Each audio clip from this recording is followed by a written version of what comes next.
It's Laura Eubanks of Design for Serenity with your succulent tip of the day and a very special announcement for those of you that are in the Southern Hemisphere. I am giving you my thumbs up, A-OK, to start tearing into some of your plants.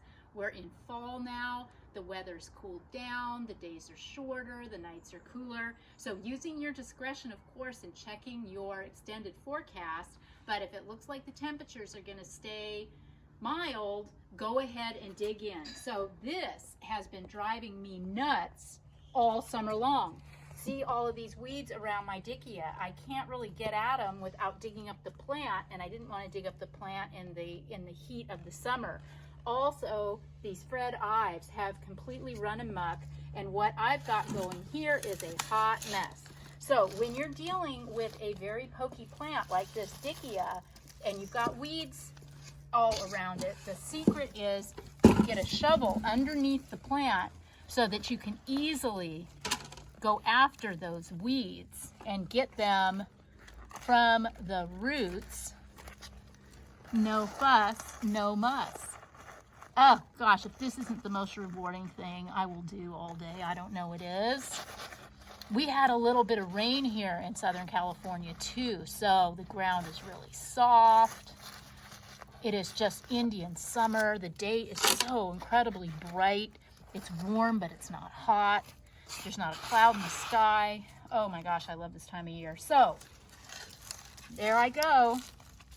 In a matter of seconds, I got that dickia weeded around. And now I can pop it back in to the ground. Soften this up, and I can also go in the garage and grab some pebble. I have some of this little black rock in the garage, and so I can touch up where I've exposed dirt. But now I want to get after these Fred Ives too. Ugh.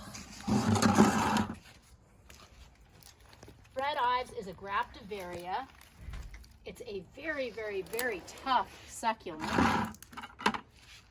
Love Fred Ives, but still subject to burn in the heat of the summer. So didn't want to tackle them while it was really, really hot.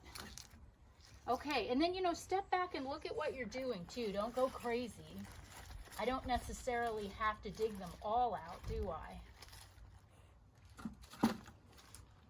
I don't hate that. Yeah, that looks good. Right? Yeah, Hannah says that looks good.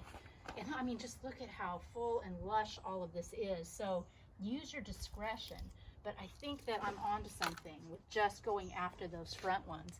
So now I'm going to take the plant and I'm going to cut off a length that I feel good about. You're covering it. I'm covering it. Oops. Okay, so I'm going to cut it here.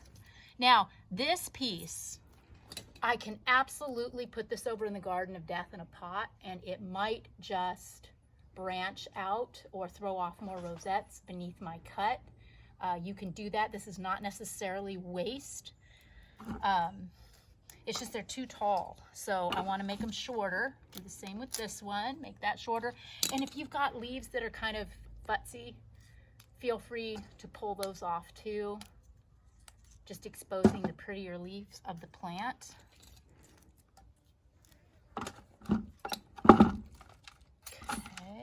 And the ground is kind of, I don't want to say wet necessarily, but it's very, very damp from our rain.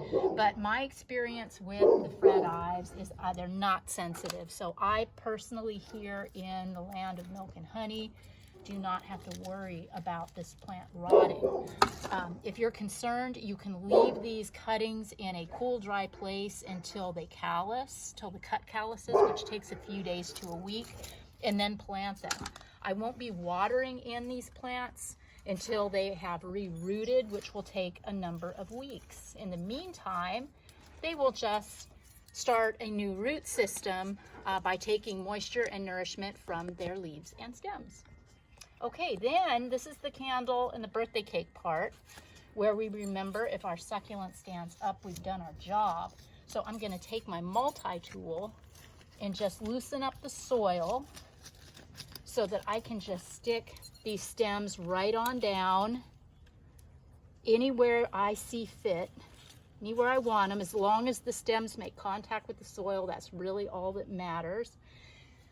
Huh, I don't know. That looks pretty good, doesn't it, Ann? There's Do I need another one right here? No. Right here. Yep. Okay. Another one right down there in the front. So I'm probably going to want to cut this up a little shorter even, since it's going to go right in the front. And then tuck this one in right here. There. How's that look? Great. From this angle, I feel like I don't need it, but it would be fun to stick one right here.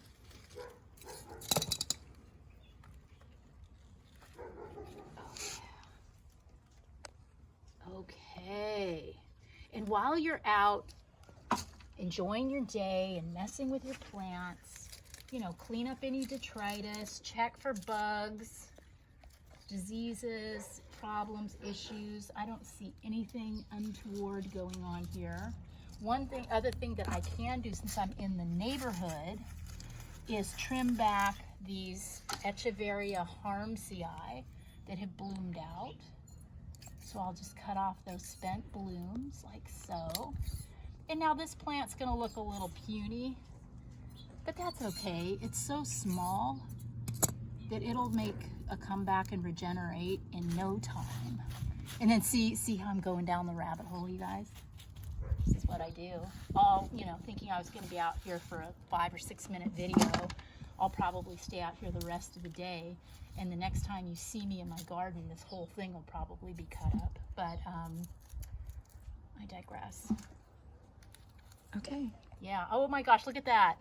I pulled this leaf off, and it actually had already fallen off, and it had started. Look at all of those hair roots all over that leaf. Isn't that nuts? Dang, that is cray. All right. Okay, so that is my tip of the day. We are going to be leaving tomorrow to head up to Los Angeles.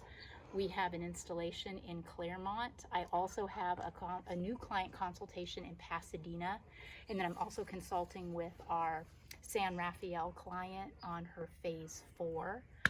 So it's going to be a really busy, exciting week. I'm super stoked to take you guys on the ride. And yeah, it's fall, so you guys feel free to roll up your sleeves and get out in your garden. This has been Laura Eubanks of Design for Serenity with your succulent tip of the day. Bye, guys.